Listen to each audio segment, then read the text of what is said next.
গভীর রাতে শখের ভিতরে এলো আমাকে বর্তমানে অবস্থায় যে রাসেল বল পাইছেন, আমি আর যাইতে পারতাম না বইতে। এই যে আপনারা তো দেখা যায় না।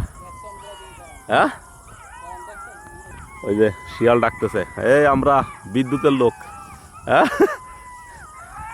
কারেন্টের লোক, অভিযোগ সারতে আসছি, চিল্লাস না। এই যে শিয়ালে ডাকতেছে। এই যে আসল রে, শিয়ালে ডাকে তো, দেখছেন বিদ্যুতের লোকের শিয়ালও চেনে, ওই যে বন্ধ হয়ে গেছে শিয়ালের ডাক, বুঝছেন।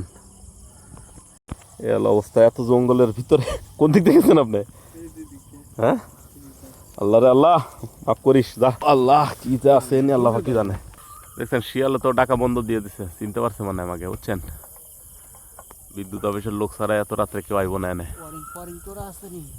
সবগুলো তিনেটা আছে না। এই যে নিরাপত্তা পুরো গাম্বোট, আর এই যে সবকিছু ঠিক আছে। এটা বাতে কি স্পার করে না, এটা ঠিক আছে নাকি ভাই? আপনি একটু যান, আপনি একটু আগে যান, আপনার গাম্বোট আছে একটু আগে যান।